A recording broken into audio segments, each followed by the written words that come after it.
Hello and नमस्ते तपाईलाई स्वागत छ यस arktdworld च्यानलमा।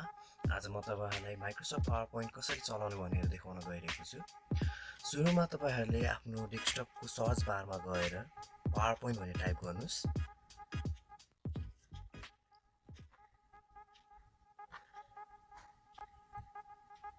ओके, पावर पोइन्ट भनेर टाइप गरौँ।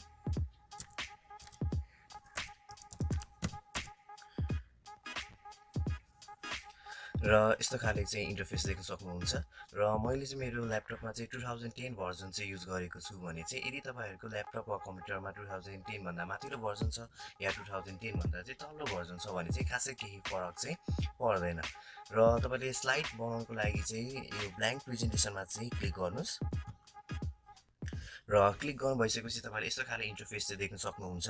र इन्टरफेसको बारेमा भन्नुपर्दा तपाईले यहाँ देख्न सक्नुहुन्छ होम, इन्सर्ट, यसलाई हामी ट्याब भन्छौँ। जस्तै insert tab, design tab, transaction tab, animation tab भयो। र तपाईले यहाँ विभिन्न यो बक्सहरु चाहिँ देख्न सक्नुहुन्छ जसलाई हामी भन्छौँ रिबन। र रिबनको मुनि तपाईले यहाँ देख्न सक्नुहुन्छ 1 भनेर लेखेको छ। यो चाहिँ भयो हाम्रो फर्स्ट स्लाइड। जस्तै माइक्रोसफ्ट वर्डमा चाहिँ पेज हुन्छ, माइक्रोसफ्ट एक्सेलमा चाहिँ सिट हुन्छ भने जस्तै माइक्रोसफ्ट पावर पोइन्टमा चाहिँ स्लाइड हुन्छ। र म तपाईलाई अब कसरी स्लाइड बनाउने भन्ने चाहिँ देखाउन गएको छु। यहाँ तपाईले आफ्नो स्लाइडको टाइटल लेख्न सक्नुहुन्छ। मैले लेख्न जाँदैछु introduction of mobile phone by arktdworld। Okay, यो भयो हाम्रो फर्स्ट स्लाइड। र यो फर्स्ट स्लाइड अलिकति प्लेन जस्तो देखिएको छ। अब यसलाई चाहिँ हामीले डिजाइन पनि राख्न सक्छौँ। र यदि तपाईले डिजाइन राख्नु छ भने चाहिँ तपाईले यहाँ डिजाइन ट्याबमा क्लिक गर्नुस्। र डिजाइन ट्याबमा क्लिक गर्ने बित्तिकै तपाईले यहाँ डिफ्रेन्ट डिजाइनहरु देख्न सक्नुहुन्छ। र अझै यो भन्दा बढी डिजाइन हुन्छ भने तपाईले यहाँ यो फर्स्ट रोको डिजाइनको इन्डिङमा यहाँ तपाईले देख्न सक्नुहुन्छ एरो साइन, यसमा क्लिक गर्नुस्। र क्लिक गर्नुपछि यहाँ त कुनै पनि आफुलाई मन परेको डिजाइन चाहिँ तपाईले चुज गर्न सक्नुहुन्छ। अहिलेलाई मैले ओके एउटा डिजाइन चुज गर्छु। र तपाईले देख्न सक्नुहुन्छ अघि न भन्दा अहिले हाम्रो यो स्लाइड चाहिँ एट्र्याक्टिभ देखिसकेको छ। र अब हामीलाई न्यू स्लाइड ओपन गर्नु छ भने हामी यो होम अप्सनमा जान्छौँ। र तपाईले यहाँ न्यू स्लाइडको अप्सन देख्न सक्नुभएको छ। यसमा पनि क्लिक गरेर न्यू स्लाइड ओपन गर्न सक्नुहुन्छ भने र कन्ट्रोल एम थिचेर पनि तपाईले न्यू स्लाइड चाहिँ ओपन गर्न चाहिँ सक्नुहुन्छ। र अब यसमा टाइप गरौँ what is mobile phone. Okay, यहाँ लेखिदिउँ a mobile phone is a wireless device that allows users to make and receive calls। Okay, अब हामीलाई चाहिँ यसमा पिक्चर राख्नु पर्यो भने चाहिँ हामीले पिक्चर कसरी राख्ने भन्दाखेरि तपाईले इन्सर्ट ट्याबमा क्लिक गर्नुस्। र इन्सर्ट ट्याबमा क्लिक गर्नु भइसक्यो तपाईले पिक्चर क्लिप आर्ट भन्ने चाहिँ अप्सन देख्न सक्नुहुन्छ। यदि तपाईले आफ्नो ल्यापटप वा कम्प्युटरमा भएको पिक्चर राख्न चाहनुहुन्छ भने तपाईले पिक्चर अप्सनमा क्लिक गर्नुस्। या तपाईले क्लिप आर्टबाट पनि जस्ट यदि तपाईको ल्यापटप वा कम्प्युटर चाहिँ वाइफाई कनेक्टेड छ या नेट कनेक्टेड छ भने चाहिँ तपाईले यहाँ क्लिप आर्टबाट पनि पिक्चर चाहिँ राख्न सक्नुहुन्छ। र अहिलेलाई मैले यहाँ आफ्नो ल्यापटपमा भएको पिक्चर युज गर्न गइरहेको छु। यसमा क्लिक गरौँ।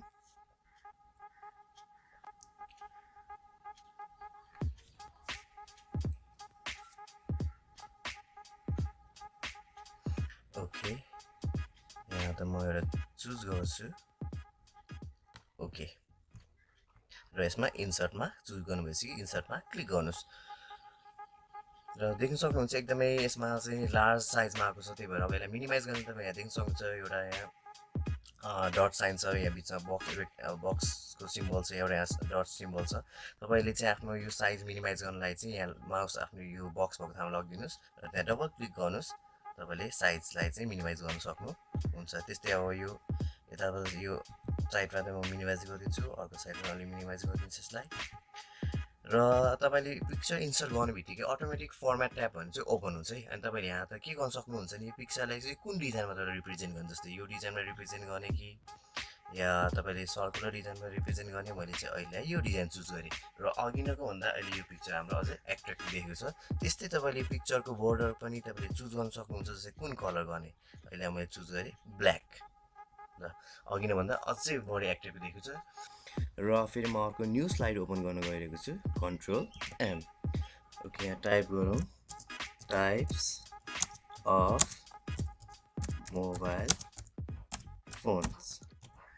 ओके, यहाँ अब देखौँ। अब यहाँ त अब तपाईँले चाहिँ यहाँ आफूलाई अब बुलेट राख्नु मन छ भने चाहिँ तपाईँले यहाँ रिबनमा गएर बुलेट चुज गर्न सक्नुहुन्छ आफूलाई मन परेको। अहिले मैले यो चुज गरेँ। यदि नम्बरिङ राख्नु मन छ भने चाहिँ तपाईँले यहाँ त नम्बरिङ पनि चुज गर्न सक्नुहुन्छ। जस्तै 1 2 3 4 अटोमेटिक आउँछ है त। ल यसमा म यहाँ लेख्छु बेसिक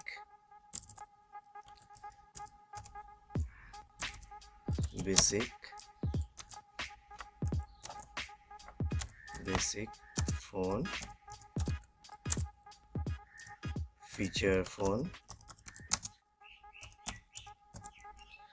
र स्मार्टफोन।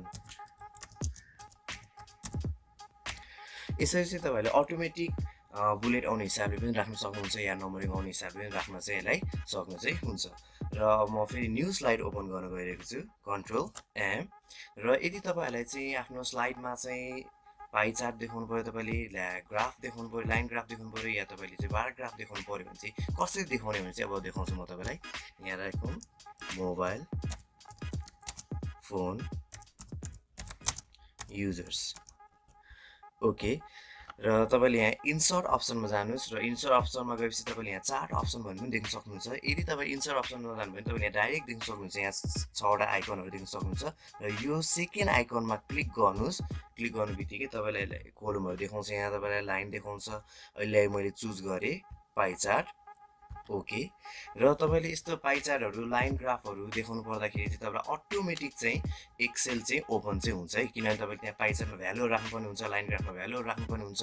यो रिजनले गर्दाखेरि चाहिँ अटोमेटिक तपाईँको पावर पोइन्टमा चाहिँ एक्सेल अप्सन पनि ओपन चाहिँ हुन्छ। लोडिङ हुँदैछ। ओके, अब मैले फर्स्टमा देखाउनु पर्यो 2016 मा मोबाइल युजर्स कतिजनाले गर्थे भन्दाखेरि 50%ले गर्थे। 2017 मा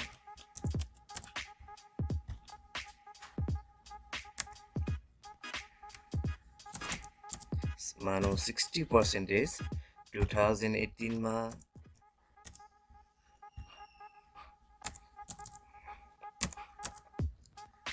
80% र 2019 मा 95% ले चाहिँ मोबाइल युज गर्थ्यो भने यसरी तपाईँले पाई चार्टमा चाहिँ देखाउनु सक्नु चाहिँ हुन्छ। र यो भयो हाम्रो कसरी चाहिँ पाई चार्टहरू देखाउने, लाइन ग्राफहरू देखाउने भयो। यदि तपाईँलाई चाहिँ अब आफ्नो स्लाइडमा चाहिँ म्याथमेटिकल इक्वेसनहरू देखाउनु छ भने मैले एउटा न्यू स्लाइड ओपन गरेँ। म्याथमेटिकल इक्वेसन देखाउनु छ भने तपाईँले यहाँ इन्सर्ट अप्सनमा जानुहोस् र इन्सर्ट अप्सनमा गएपछि तपाईँले यहाँ इक्वेसन भन्ने अप्सन देख्नुहुन्छ। इक्वेसन अप्सनमा क्लिक गर्नुहोस् र क्लिक गर्नु भइसकेपछि तपाईँले यहाँ इक्वेसनलाई चाहिने सबै यहाँ म्याथमेटिकल इक्वेसनलाई चाहिनेहरू चाहिँ अप्सनहरू छ। त्यो अप्सनबाट चाहिँ आफ्नो म्याथमेटिकल इक्वेसनहरू पनि देखाउनु चाहिँ सक्नु चाहिँ हुन्छ। यदि तपाईँहरूलाई चाहिँ यदि आफ्नो स्लाइडमा चाहिँ भिडियो राख्नु छ भने तपाईँले यहाँ यो 6वटा आइकन देख्न सक्नुहुन्छ। त्यहाँ त यो भिडियो लास्टमा सबभन्दा लास्ट आइकन चाहिँ भिडियो आइकन हो। यो भिडियो आइकनलाई क्लिक गरेर पनि तपाईँले भिडियो राख्न सक्नुहुन्छ भने, होइन भने तपाईँले इन्सर्ट अप्सनमा गएर पनि यहाँ तपाईँले देख्न सक्नुहुन्छ भिडियो अप्सन, यो भिडियो अडियोको अप्सन। यो भिडियो अप्सनलाई चाहिँ तपाईँले चाहिँ क्लिक गर्न चाहिँ सक्नु चाहिँ हुन्छ। यहाँ त भिडियो राख्न चाहिँ सक्नुहुन्छ। र यो भयो हाम्रो बेसिक स्लाइड। अब तपाईँले आफ्नो अफिस या आफ्नो काम गर्ने ठाउँमा चाहिँ स्लाइड सो गर्नु पऱ्यो भने चाहिँ कसरी स्लाइड सो गर्ने भन्दाखेरि चाहिँ यो स्लाइड सो भन्ने अप्सन देख्न सक्नुहुन्छ। यसमा क्लिक गर्नुहोस् र क्लिक गर्नुभएपछि यो फ्रम द बिगिनिङ भने मैले चुज गरेँ। ओके, हाम्रो स्लाइड अब फुल स्क्रिनमा तपाईँले देख्न सक्नुहुन्छ। र तपाईँले आफ्नो ल्यापटप वा यो किबोर्डको चाहिँ यो एरो साइनमा क्लिक गरेर चेन्ज गर्न सक्नुहुन्छ। यदि तपाईँले माउसलाई यहाँ तल देख्नु भने यहाँ देख्न सक्नुहुन्छ। यसबाट पनि तपाईँले स्लाइड चेन्ज चाहिँ गर्न सक्नुहुन्छ। र यो भयो हाम्रो एन्ड अफ द स्लाइड। अब यसलाई हामीले हटाउनको लागि चाहिँ ESC भनेर चाहिँ अब क्लिक गर्नुहोस्। यसरी नै तपाईँहरूले आफ्नो स्लाइड बनाउन सक्नुहुन्छ।